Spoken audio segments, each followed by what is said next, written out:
Hello विद्यार्थी मित्रों, आप सौનું अपने यूट्यूब चैनल पर हार्दिक स्वागत है।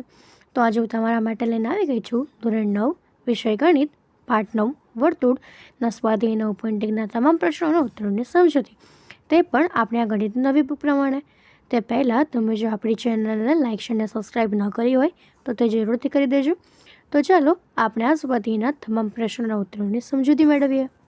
તો અહીં આપણા સ્વાધ્યાયનો પહેલો પ્રશ્ન છે, याद करो कि जो बे वर्तुळों त्रिज्याओ समान होय तो ते बे वर्तुळो समान छे।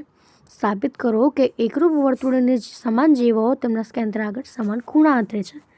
तो एना माटे आपणे आ प्रमाणेनी पेली आकृति दोरी दઈએ कि जेमां आपणने एडी जे छे ए जीवा आपेली छे, एओ ओडी ओबी अने ओसी जे छे ए आपणी त्रिज्याओ थशे। तो एना माटे आपणे साबिती लखीए कि અહીં ओ केंद्रवाळा वर्तुळमां ए बी અને सी डी બે જીવાઓ જે કેન્દ્ર આગળ ખૂણો એ ઓ બી અને ખૂણો સી ઓ ડી બનાવે છે। તો એના માટે હવે આપણે જો ત્રિકોણ એ ઓ બી અને ત્રિકોણ સી ઓ ડીમાં એઓ બરાબર સી ઓ કે જે એક જ વર્તુળની ત્રિજ્યા છે, બીઓ બરાબર ડીઓ કે જે એક જ વર્તુળની ત્રિજ્યાઓ છે અને એ બી બરાબર સી ડી કે જે સમાન જીવાઓ છે। તો આમ બાબા શરતના આધારે ત્રિકોણ એ ઓ બી સમરૂપ ત્રિકોણ સી ઓ ડી થશે। તો માટે ખૂણો એ ઓ બી બરાબર ખૂણો સી ઓ ડી થશે। તો આ પ્રમાણે આપણે સાબિત કરી શકીએ।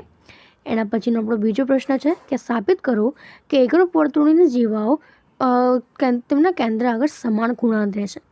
તો તે જીવાઓ સમાન છે।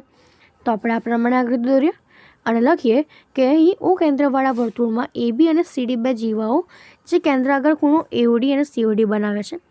તો માટે ખૂણો એ ઓ બી બરાબર ખૂણો સી ઓ ડી, જેને આપણે પરિણામ 1 આપી દઈએ। તો હવે ત્રિકોણ એઓ બી અને ત્રિકોણ સીઓ ડીમાં એઓ બરાબર સીઓ જે એક જ વર્તુળની ત્રિજ્યાઓ છે, એના પછી બીઓ બરાબર ડીઓ કે જે એક જ વર્તુળની ત્રિજ્યાઓ છે અને ખૂણો એ ઓ બી બરાબર ખૂણો સીઓ ડી કે જે પરિણામ 1 પરથી। આમ બાખુબા શરતના આધારે ત્રિકોણ એઓ બી અને ત્રિકોણ સીઓ ડી જે છે એ સમરૂપ થાય। તો એના પરથી આપણે લખી શકીએ કે એ બી બરાબર સી ડી, તો જે બે જીવાઓ છે સમાન છે। તો આપણે આ રીતે તે સાબિત કરી શકીએ। તો અહીં આપણા આ બે પ્રશ્ન પૂર્ણ થાય છે। જો તમને આમાં કોઈ પણ ડાઉટ હોય તો તમે કોમેન્ટ સેક્શનમાં જરૂરથી જણાવી શકો છો અને આપણી ચેનલને લાઇક અને સબસ્ક્રાઈબ જરૂરથી કરી દેજો। Thank you.